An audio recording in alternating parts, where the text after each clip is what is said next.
Hello everyone. I hope you are well today. Thank you for joining me. This is our live series weekdays at 11 a.m. wherever you happen to be watching today. Thank you for tuning in. If you're watching the replay, do give me a hashtag replay in the comments. Let me know that you have watched and I will come by and say hello to you at a later date.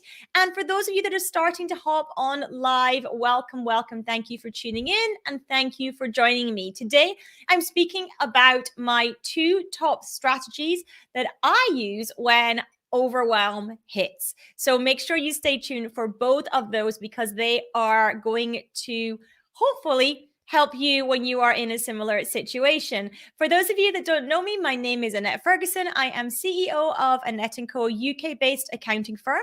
I am a chartered accountant, certified profit first professional and financial strategist, and I help business owners take home lots more money from their business for them and their families to enjoy. Because after all, the purpose for most of us is setting up our business is to actually take home more money than we would have done before, have a better life, have a more flexible life, have a life on our terms.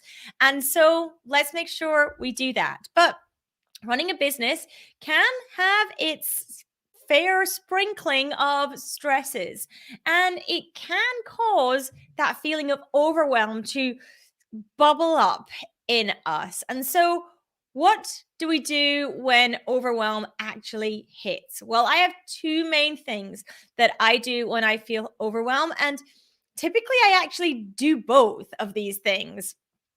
Sometimes I do one or the other, but often I actually choose to do both.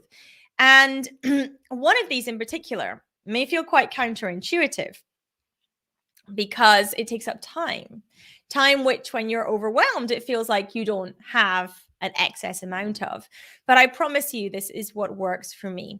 So the very first thing when I start having that feeling, that bubbling feeling of overwhelm, that, oh my goodness, I have so much to do, I'm not sure where to start, or, my head is just getting a bit mushy with it all. The very first thing that I do is I basically write down all my to-dos on a piece of paper. I brainstorm it all out. I get it all out of my head, whether those be, and I can roughly show you this list here.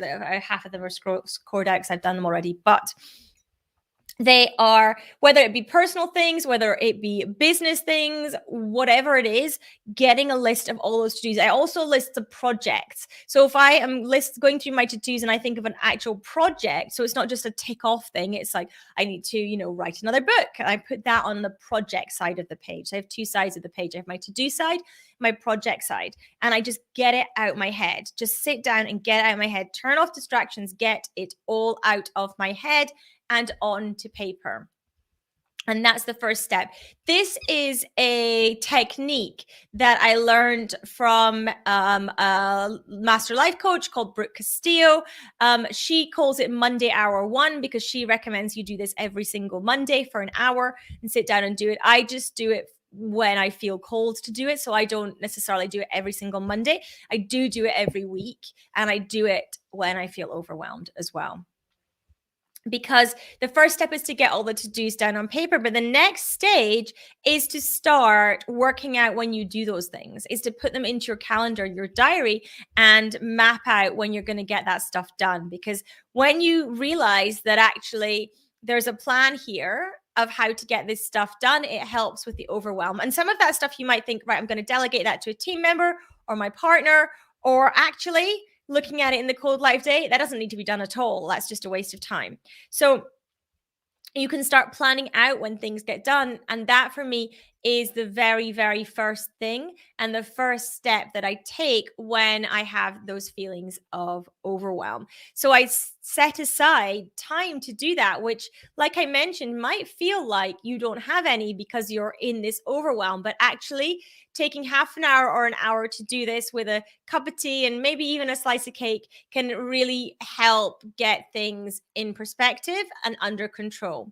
That's the first step. And like I mentioned, I do two things, and I typically do both, because once I've got that stuff out of my head and then I've got it in my diary and I know when I'm going to do it, what I typically do next is I step away from my desk, and I go out for a walk in the fresh air. I am very, very lucky to live pretty much in the countryside. So I can get into the forest, up into the hills very, very quickly. And it might be that some days I go out for 2 hours, or on other days I go out for 10 minutes, depending on my schedule. Ideally, I'd like to go out for much longer, but we live in the real world and we have commitments and things to uphold rather as well. So we do need to make some adjustments for those things too.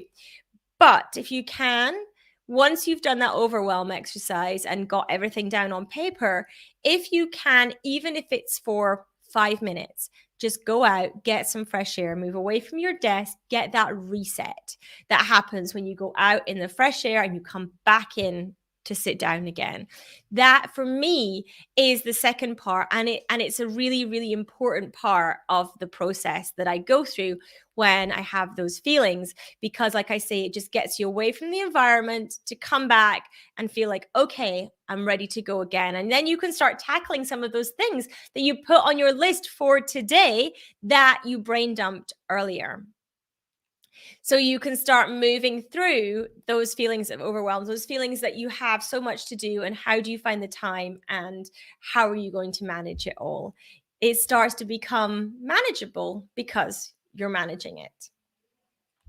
So I hope that that's useful for you as well. If you experience periods of overwhelm, give this a go. See if it helps you. I would love for you to come back and feedback and let me know if it does. I would massively love to hear from you on that. Thank you for joining me.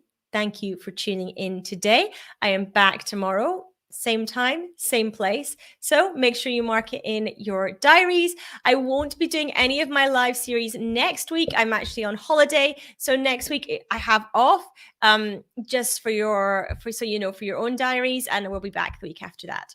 So I will see you all tomorrow. Take care, everyone.